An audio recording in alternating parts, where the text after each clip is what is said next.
आज राज्य मंत्रिमंडळाची महत्त्वाची बैठक आहे। धनंजय मुंडे माणिकराव कोकाटेंवरील कारवाईचा मुद्दा चर्चेत येण्याची शक्यता आहे। दोन मंत्र्यांवरील आरोपानंतरच्या बैठकीला एक वेगळं महत्त्व आलंय। मस्साजोगच्या अन्नत्याग आंदोलनाचा मुद्दाही उपस्थित होणार आहे। महायुतीच्या मंत्र्यांतील समन्वयाबाबतीत ही चर्चा होण्याची शक्यता आहे। आज राज्य मंत्रिमंडळाची महत्त्वाची बैठक आहे। या बैठकीमध्ये नेमक्या काय घडामोडी घडतात हे पाहणं महत्त्वाचं आहे। धन्यवाद। ताजी अपडेट देण्यासाठी आपले प्रतिनिधी सुशांत सावंत आपल्यासोबत जोडलेत। सुशांत, आज राज्य मंत्रिमंडळाची महत्त्वाची बैठक आहे, काय अधिकची अपडेट? करण, आपण जर बघितलं असेल तर दर मंगळवारी राज्य मंत्रिमंडळाची बैठक होते। आज देखील राज्य मंत्रिमंडळाची बैठक मंत्रालयात दुपारी 12 वाजता खऱ्या अर्थाने सुरू होणार आहे।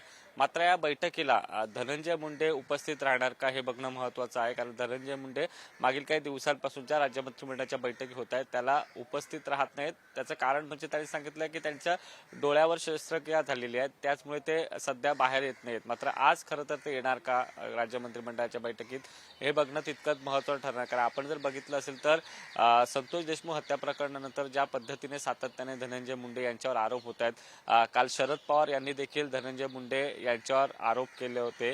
ते म्हणाले या नैतिकता समोर ठेवून खऱ्या अर्थाने राजीनामा देणं गरजेचं आहे। एखाद्या मंत्र्यावर आरोप होत असेल तर त्याने राजीनामा द्यायला हवं असं म्हणणं शरद पवारांचं देखील आहे। त्यामुळे आजच्या राज्य मंत्रिमंडळाच्या बैठकीकडे विशेष लक्ष आहे। त्याचं मुख्य कारण म्हणजे एकीकडे धनंजय मुंडे या बैठकीला येत आहेत का, दुसरीकडे माणिकराव कोकाटे येत आहेत का। कारण आपण जर बघितलं असेल तर माणिकराव कोकाटे यांच्या निर्णयाबाबत आज देखील सुनावणी आहे आणि जर आजचा निकाल त्यांच्या बाजूने आला तर त्यांची आमदारकी शाबूत राहू शकते असं म्हटलं जातंय। त्यामुळे या बैठकात आजची राज्यमंत्र्यांची बैठक आहे त्याला धनंजय मुंडे आणि माणिकराव कोकाटे उपस्थित राहत आहेत का हे बघणं तितकंच महत्त्वाचं ठरणार आहे। कारण आपण बघितलं असेल तर आजच्या राज्य मंत्रिमंडळाच्या बैठकीत काही महत्त्वाचे मुद्दे जे आहेत ते चर्चेले जाणार आहेत। त्यामध्ये आपण पाहिलं असेल तर वाळू धोरणाबाबत एक कायदा जो आहे तो आणला जाऊ शकतो। राज्यात ज्या पद्धतीने वाळू माफिया सुरू होता आणि त्यामुळे आपण जर बघितलं असेल मोठ्या प्रमाणात महसूलचा फटका जो आहे महसूल विभागाला बसत होता।